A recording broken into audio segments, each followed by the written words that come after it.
உயிருக்கு போராடிட்டு இருந்த பொண்ணுக்கு பாப்பமாவும் இந்த சிந்துவும் சேர்ந்துதான் பிரசவம் பார்த்தாங்க. இவங்க செஞ்சது தப்புன்னா எங்க எல்லாரையும் சேர்த்து கைது பண்ணி ஜெயில போடுங்க. யுவர் ஆனர், காயத்ரி அவங்களுக்கு வலி வந்ததும் முதல்ல அவங்க போனது ஸ்னேகாவோட ஹாஸ்பிடல். ஆனா சுகப்பிரசவம் எல்லாம் பண்ண முடியாது, அறுவை சிகிச்சை தான் பண்ணணும்னு சொல்லி இவங்க கிட்ட 1.5 லட்சம் ரூபாய் பணம் கேட்டிருக்காங்க. அவ்வளவு பணத்தை கொடுக்க முடியாதுன்னு இவங்க சொன்னதும் இவங்களை ஹாஸ்பிடல்ல விட்டு துரத்தி விட்டு, ஒரு சுகப்பிரசவம் ஆக வேண்டிய பொண்ணுக்கு சிசேரியன் பண்ணி தான் டெலிவரி பார்க்கணும்னு ஸ்னேகா பணம் பறிக்கிற நோக்கத்தோட சொல்லியிருக்காங்க. இதுக்கு அவங்க மேல சட்டப்படி நடவடிக்கை எடுக்க உத்தரவிடுங்க யுவர் ஆனர். யுவர் ஆனர், இவங்க டாக்டர் ஸ்னேகா மேல பொய்யான குற்றச்சாட்டு வைக்கிறாங்க. அதுக்கு இவங்க கிட்ட எந்த ஆதாரமும் இல்ல. இல்ல மேடம், அவங்க என்ன பணம் கேட்டது உண்மைதான். அவங்க என் மனைவிக்கு பிரசவம் பார்க்க முடியாதுன்னு சொன்னதுனாலதான் நாங்க சிவா சொல்ற ஹாஸ்பிட்டலுக்கே போனோம். ஆனா அங்க டாக்டரே இல்லனாலும் அவங்க எங்களை கைவிடல. அவங்க என் மனைவி உயிரையும் என் குழந்தையோட உயிரையும் காப்பாத்தி கொடுத்திருக்காங்க. அவங்களை தண்டிக்கிறது எந்த விதத்திலயும் நியாயம் இல்ல. தயவு செஞ்சு அவங்களை மன்னிச்சு விட்டுருங்க மேடம். அம்மா கேக்குறேன்னு தப்பா நினைச்சுக்காத. உங்க அம்மா பேரு ராசலட்சுமி தானே? ஆமா. உங்க அம்மா எங்க கிராமத்துலதான் இருந்தாங்க. வீட்டுல யாரும் இல்லாதப்போ உங்க அம்மா பிரசவ வழியில துடிச்சாங்க. அப்ப நான் தான் பிரசவம் பார்த்தேன். உங்க அம்மாவுக்கு பிறந்தது பொன் குழந்தை. போன மாசம் கூட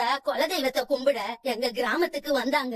என்னைய பார்த்து நன்றி சொல்லிட்டு போனாங்க. உங்களை பத்தி என்கிட்ட சொன்னாங்க. இந்த விஷயத்த உங்க அம்மா கிட்ட கேட்டீங்கன்னா கண்டிப்பா சொல்லுவாங்க. உங்க அம்மாவுக்கு என் கையால பிரசவம் பார்த்து உங்களை இந்த கையில தான் ஏந்து. இன்னைக்கு நீங்க நல்லா தானே இருக்கீங்க. அன்னைக்கு நான் பிரசவம் பார்த்தது தப்புனா என்னையும் தூக்கி ஜெயில போடுங்க. சிவா பணம் சம்பாதிக்கணுங்கிற நோக்கத்துல சிந்துவை வச்சு அந்த பொண்ணுக்கு பிரசவம் பார்க்க சொல்லல. சிந்து டாக்டர்ஸ் யாரும் இல்லாததுனால உதவி பண்ணணுங்கிற நோக்கத்துலதான் பாட்டி அழைச்சிட்டு வந்து பிரசவம் பார்த்திருக்காங்க.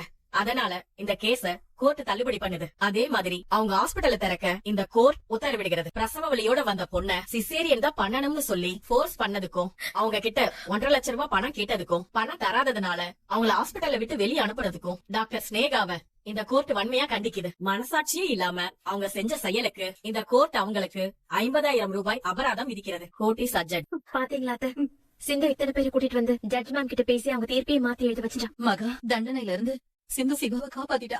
என் மகன் மாட்டினதே இவளாலதானே. அழாத சிந்து, நான் கூட நம்பிக்கையை விட்டுட்டேன். ஆனா நீ கடைசி வரைக்கும் போராடி விடுதலை பண்ண வச்சுட்டேல, ரொம்ப தேங்க்ஸ்.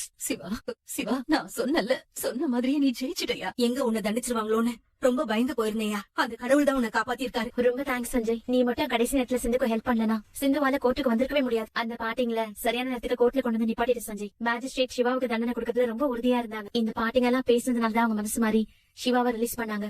ரொம்ப தேங்க்ஸ் சஞ்சய். தேங்க்ஸ் எல்லாம் எதுக்கு பாய், நான் உங்க ஃபேமிலியில ஒருத்தன் இல்லையா? சிவாக்கு ஒண்ணுன்னா நான் ஹெல்ப் பண்ண மாட்டேனா? தேங்க்யூ சஞ்சய். சஞ்சய், ஆறுமுகம் உங்ககிட்ட கடுமையா நடந்துகிட்டும் அதெல்லாம் மனசுல வச்சுக்காம பெருந்தன்மையா இவ்ளோ பெரிய உதவி பண்ணிருக்கப்பா. நீ ரொம்ப நல்லா இருப்ப. உனக்கு கடவுள் எந்த குறைய வைக்க மாட்டாரு. நீ எப்பவும் எங்க குடும்பத்துல ஒருத்தன் தான். என்ன ஆறுமுகம், நீங்க எதுவும் பேச மாட்டேறீங்க?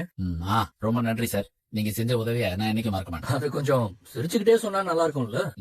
ரொம்ப நன்றி டிஎஸ்பி சார். என் பொண்ணு சிந்துவுக்கு நீங்க உதவி செய்யலாம். இவ அத்தனை பேரையும் கூட்டிட்டு கோர்ட்டுக்கு வந்திருக்க முடியாது. நீங்க உதவி பண்ணலாம். என் மருமகனை விடுதலை பண்ணிருக்கு. பரவாயில்ல சார், அதுல என்ன இருக்கு? என் டியூட்டியே நான் செஞ்சேன். ஆமா வரமா பை. பாய்.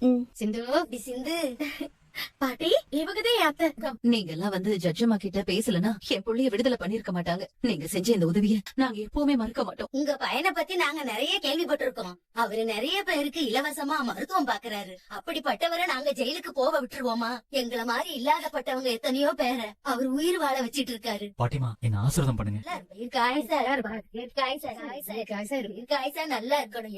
நீ நல்லா இருந்து இந்த ஊர்ல உள்ள ஏழை எளிய மக்களுக்கு மருத்துவ உதவி பண்ணியா அந்த ஐயனார் எப்போ உனக்கு துணை இருப்பாரு. அப்ப நாங்க வரோம்யா. என் ஃப்ரெண்டு சஞ்சய் நீ என்னெல்லாம் சொல்லுவ பாத்தியா? அவன் நமக்கு எவ்வளவு பெரிய ஹெல்ப் பண்ணிச்சான்னு. சஞ்சய் மட்டும் சிந்துக்கு ஹெல்ப் பண்ணலனா சிந்து கோர்ட்டுக்கு வந்திருக்கவே முடியாது. இப்ப சிவா ரிலீஸ் ஆயிருக்காருனா அதுக்கு சஞ்சய் தான் காரணம். இப்படிப்பட்டவன போய் நீ சந்தேகப்பட்டு அடிச்சிருக்கேன். உன்னால என்ன சொல்றதுன்னு தெரியல.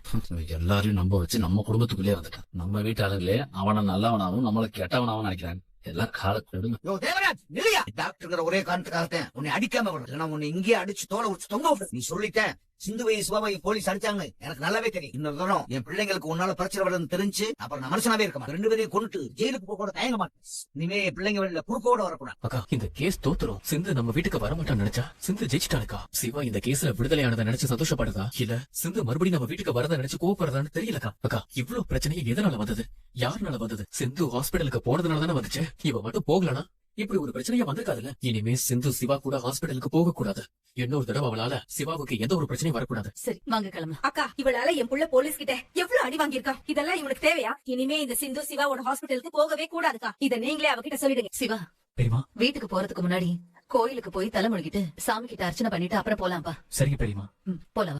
சிவா வணக்கம் சார். வணக்கம். வாங்க வாங்க பெரியமா. முருகன் சீலை ரிமூவ் பண்ணிட்டு டோர் ஓபன் பண்ணுங்க. Okay sir. Mister Siva, sorry for the inconvenience. You carry on. Thank you sir. வாங்க போலாம். பெரியவங்க சொல்ற மாதிரி கடவுள் நல்லவங்களுக்கு நிறைய சோதனை கொடுப்பான், ஆனா கைவிட மாட்டான். அந்த மாதிரிதான் கடவுள் உனக்கு பிரச்சனையை கொடுத்தாலும் அதை அவரே தீர்த்து வச்சிருவாரு. அந்த ஸ்னேகாவுக்கும் அவங்க அப்பனுக்கும் இங்க புதுசா ஆஸ்பத்திரி திறந்ததை தாங்கிக்க முடியல. அதனாலதான் கம்ப்ளைண்ட் கொடுத்து ஆஸ்பத்திரி இழுத்து மூடுற அளவுக்கு பண்ணிருக்காங்க. என்ன போல வாழ்க்கை அவங்களுடைய கெட்ட எண்ணம் அவங்களை கொஞ்சம் கொஞ்சமா அழிச்சிருவாரு. நம்ம நல்லது மட்டுமே நினைப்போம், நல்லதே நடக்கும். இந்த ஹாஸ்பிட்டல் இழுத்து மூடினதுக்கு சிந்து தான் காரணம்னு மகாத்த பழி போட்டு அவளை ரொம்ப கஷ்டப்படுத்தினாங்க. ஆனா சிந்து கடைசி வரைக்கும் நின்னு போராடி இந்த ஹாஸ்பிட்டல மறுபடியும் திறக்க வச்சுட்டா.